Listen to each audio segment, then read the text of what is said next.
অনীকবাবুর মৃত্যুর খবরটা পরের দিনই আমি খবরের কাগজে পড়লাম, দুটো খবরের কাগজে পড়লাম। তাতে তাতে করে প্রথমেই বলে দিই, আমি ওনার একটা ছবি শুধু দেখেছি, ভূতের ভবিষ্যৎ বলে, হলে গিয়ে না, পরে স্ট্রিম অবস্থায় দেখেছি এবং আমার ভালো লেগেছিল ছবিটা। আমি ওনার আর কোনো ছবি দেখিনি, আর আমি খুব একটা চলচ্চিত্র বিশেষজ্ঞও তো না।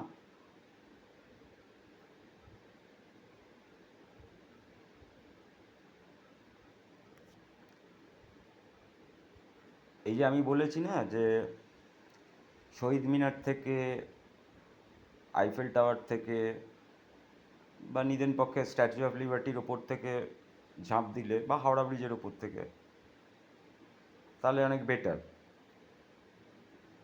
আর আরও নাটকীয় হয়। এটা কিন্তু এটা ঠিক না, কথাটা ভালো করে বুঝলাম।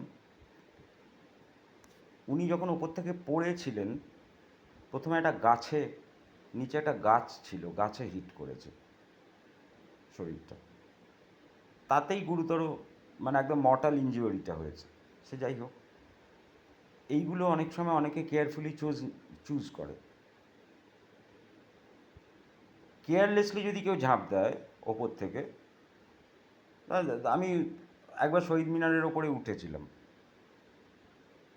শহীদ মিনারের ওপর, শহীদ মানে বিবিডি বাগে, যেটা মনুমেন্ট বলে আর কি, ডেভিড অক্টারলনি মনুমেন্ট, যেটা পরে নাম হয়েছে শহীদ মিনার। সেই শহীদ মিনারের ভেতর দিয়ে এরকম ঘোরানো ঘোরানো স্পাইরাল সিঁড়ি আছে। আমি আর আমার এক বাল্য বন্ধুই বলা যায় আর কি, দুজনে মিলে একবার ওপরে উঠেছিলাম, একদম টঙে উঠেছিলাম ঘোরানো ঘোরানো সিঁড়ি দিয়ে। কোনো ভাটিকো টাটিকো কিছু হয়নি, ভেতরটা একটু অন্ধকার অন্ধকার লাগে, এই খোপগুলো দিয়ে আলো ঢোকে অল্প, এরকম অল্প অল্প দেয়ালটাকে এরকম ধরে ধরে ধরে ধরে উঠতে হয়।